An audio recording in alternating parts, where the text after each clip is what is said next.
পৰিষদ আৰু দীপৰ বিল জিলা পৰিষদ দুখন আছিলে। দুয়োখন জিলা পৰিষদৰ লগতে আঞ্চলিক পঞ্চায়তৰ সদস্য আৰু এনেকে যিসকল লোকে আমাৰ জালুকবাৰীৰ ৰাণী এৰিয়াটোত অহৰহ কষ্ট কৰি আছে, জালুকবাৰী কংগ্ৰেছ কৰ্মীসকলো তাত লাগিছে। প্ৰত্যেকজন নিষ্ঠাৱান কংগ্ৰেছ কৰ্মীয়ে যি উদ্যম দেখুৱালে, যিসকলে সন্মুখত আহি যুঁজিবলৈ সাহস কৰিলে, এই সকললৈ বিশেষ ধন্যবাদ আৰু কৃতজ্ঞতা। তেখেতসকলৰ কাৰণেহে আমি এই যুঁজখনত এনেকৈ মুখ্যমন্ত্ৰী হিমন্ত বিশ্ব শৰ্মাৰ এগেইনষ্টত আমি ফাইট কৰিব পাৰিলো। তেওঁলোকে জালুকবাৰীখন আনকনটেষ্ট বিচাৰিছিলে, বিশেষতঃ হিমন্ত বিশ্ব শৰ্মাই, কিন্তু আমি আনকনটেষ্ট হব নিদিলো।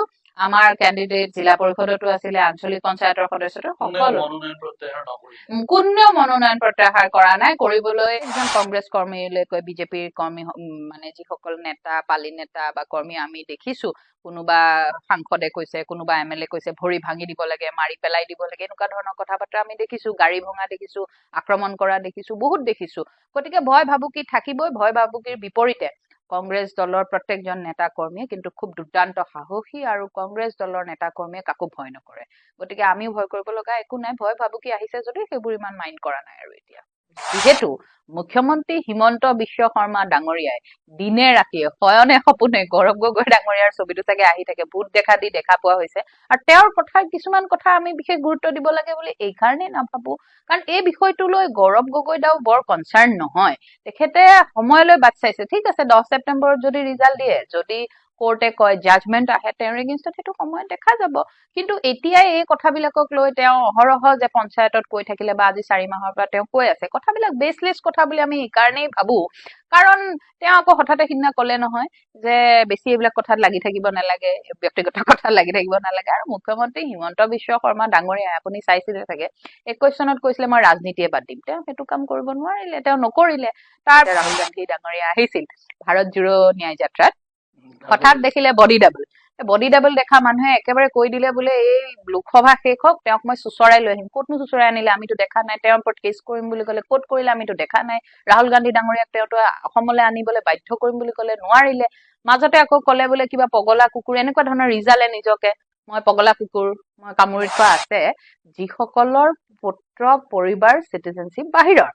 আৰু তেওঁ যে পাকিস্তান যোৱাৰ কথা কয়, আমিতো জানো বিজেপিৰ আজি আমাৰ দেশৰ প্ৰধানমন্ত্ৰী, বিজেপিৰ মুখ্য নেতা নৰেন্দ্ৰ মোদী ডাঙৰীয়া লুকাই চুকে পাকিস্তানত বিৰিয়ানী খাবলৈ যোৱা বুলি আমি শুনি পাওঁ।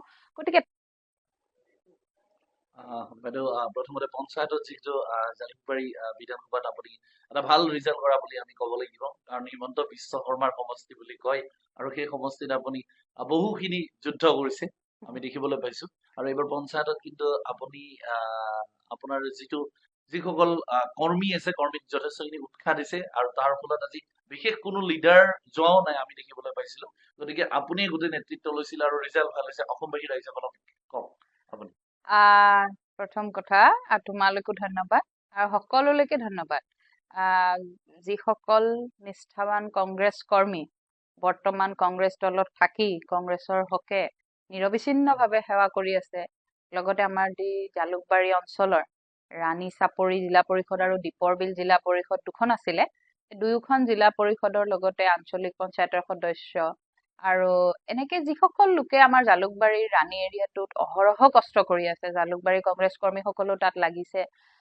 প্ৰত্যেকজন নিষ্ঠাৱান কংগ্ৰেছ কৰ্মীয়ে যি উদ্যম দেখুৱালে, যিসকলে সন্মুখত আহি যুঁজিবলৈ সাহস কৰিলে, এই সকললৈ বিশেষ ধন্যবাদ আৰু কৃতজ্ঞতা। তেখেতসকলৰ অবিহনে মই এই কামখিনি কৰিব নোৱাৰিলো হয়।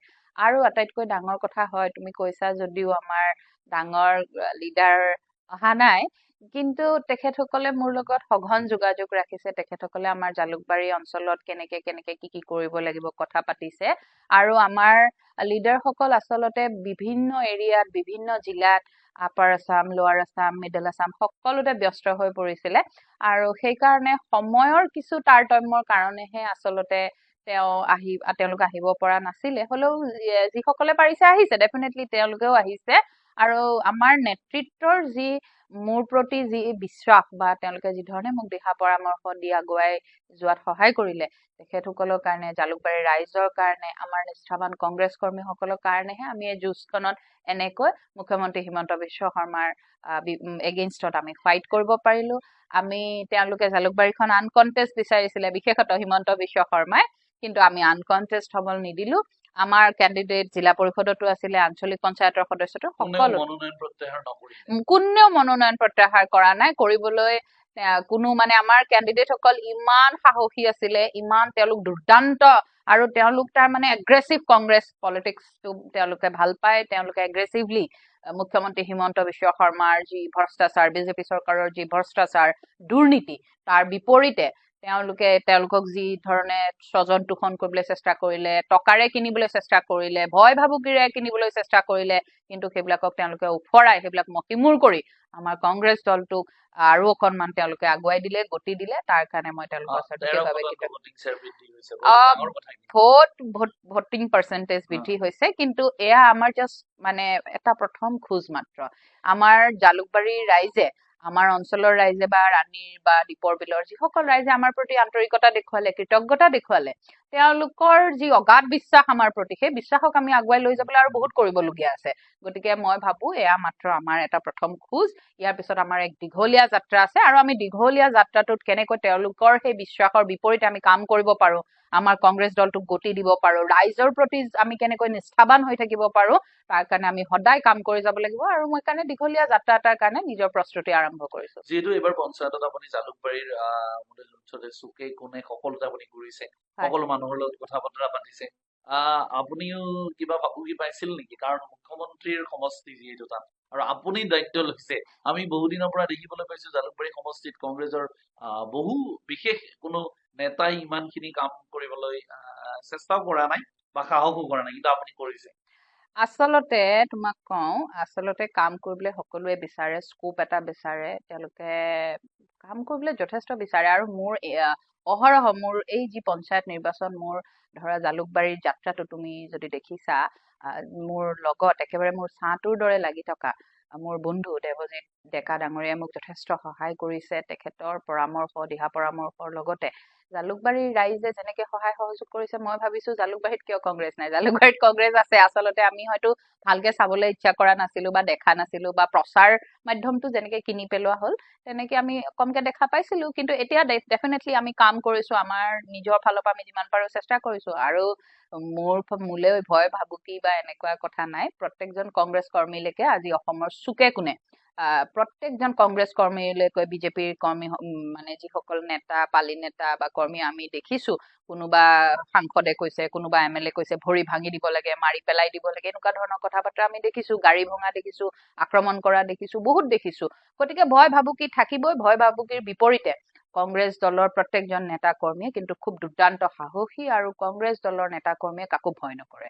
গতিকে আমিও ভয় কৰিব লগা একো নাই ভয় ভাবুকি আহিছে যদিও সেইবোৰ ইমান মাইণ্ড কৰা নাই আৰু এতিয়া হয় এতিয়া চাৰিওফালে এটা বিশেষ খবৰ চৰ্চিত হৈছে গৌৰৱ গগৈ পাকিস্তানী এজেণ্ট গৌৰৱ গগৈ ICCৰ লগত সম্পৰ্ক থকা বুলিও কৈছে আৰু মুখ্যমন্ত্ৰী ডক্টৰ হিমন্ত বিশ্ব শৰ্মাই দিনে নিশাই সংবাদ মাধ্যমৰ আগত হওক বা বিভিন্ন ক্ষেত্ৰতে হওক মুঠতে সকলোতে কেৱল গৌৰৱ গগৈ পাকিস্তানী এজেণ্ট গৌৰৱ গগৈৰ ল'ৰা ছোৱালী গৌৰৱ গগৈৰ পত্নীক পৰ্যন্ত বিভিন্ন প্ৰশ্ন উঠিছে আৰু গৌৰৱ গগৈৰ এই গোটেই বিষয়টো প্ৰমাণ সহকাৰে 10 ছেপ্টেম্বৰত তেখেতে দাঙি ধৰিব বুলি কৈছে কিন্তু গৌৰৱ গগৈ কিন্তু বাৰে বাৰে কৈছে যে আজিয়ে আপুনি প্ৰমাণ দিয়ক আজিয়েই মই যদি পাকিস্তানৰ লগত কিবা সম্পৰ্ক আছে ইমান দিনলৈকে কিয় ৰ'ব লাগে আজিয়েই দিয়ক এই গোটেই বিষয়টোত আপুনি কি ক'ব আচলতে এই বিষয়টোত আমাৰ ক'বলগীয়া একোৱেই নাই এই বিষয়টোত য'ত যাক যি ক'ব লগা আছে গৌৰৱ গগৈ ডাঙৰীয়াই তেখেতৰ বক্তব্য নিশ্চয় ৰাখিছে আৰু আমাৰ নেতা আমাৰ সাংসদ গৌৰৱ গগৈ ডাঙৰীয়াৰ প্ৰতি কেৱল মোৰে নহয়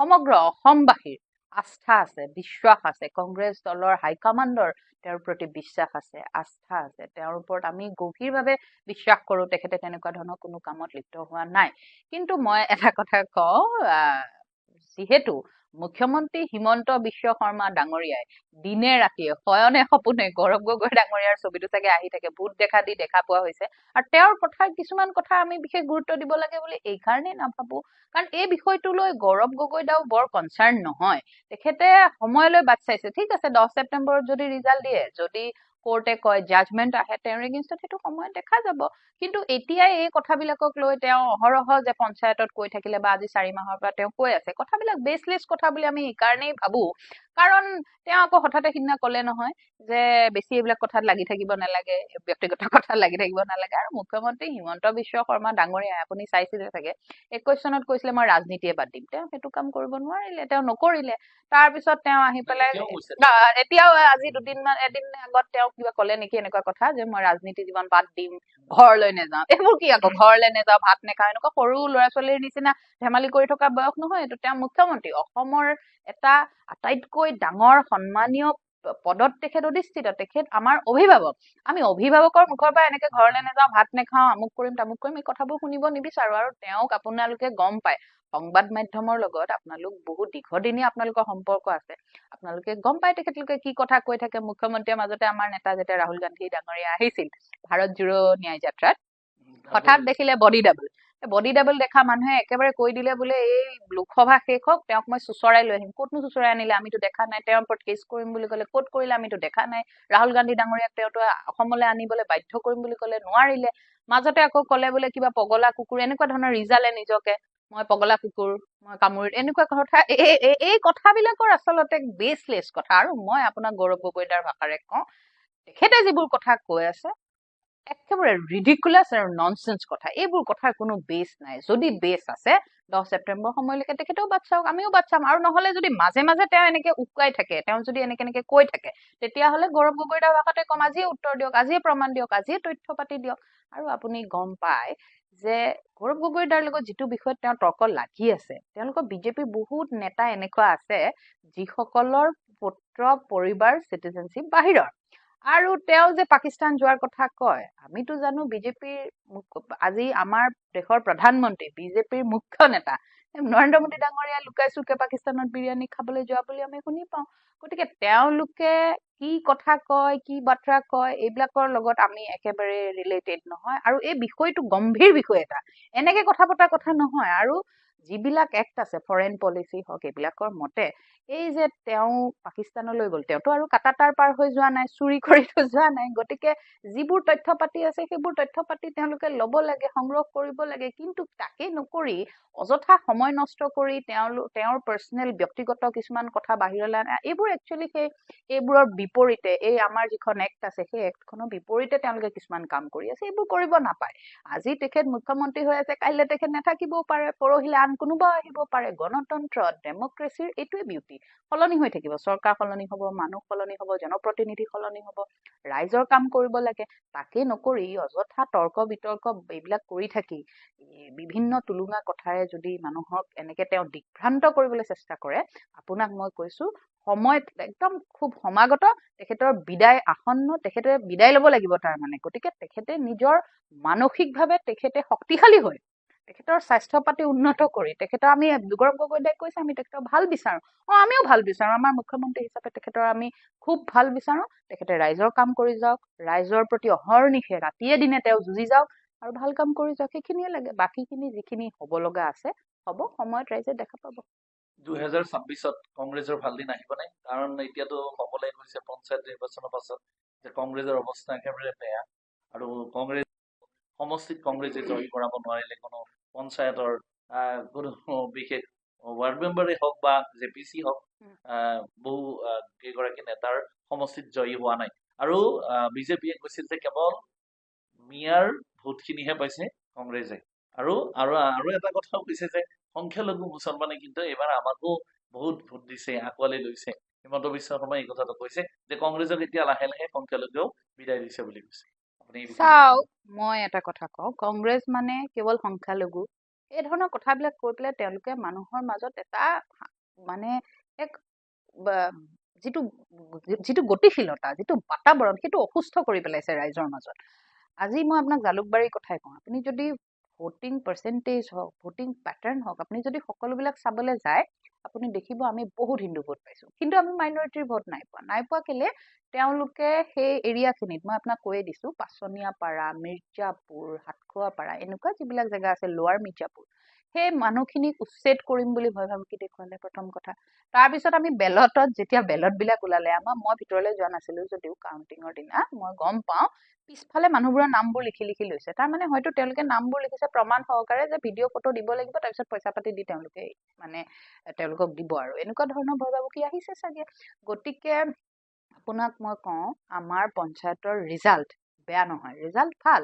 কাৰণ আপুনি যদি সেই সময়ত 2013-14 চনত চাই, সেই সময়ত বিজেপিয়ে পঞ্চায়তত ZPCত কেইখন আসন পাইছিল, কংগ্ৰেছে কেইখন আসন পাইছিল, আজি কংগ্ৰেছে পঞ্চায়তত কেইখন আসন পালে, বিজেপিয়ে কেইখন আসন পালে, তুলনামূলকভাৱে যদি অধ্যয়ন কৰে সেই সময়ত বিজেপিৰ অৱস্থাটো আমাতকেও বেয়া, লাও লোৱা টকলা বুলি কয় যিটো, কিন্তু সেই উজনি সময়ত অসমত আপোনালোকে পোৱা নাই।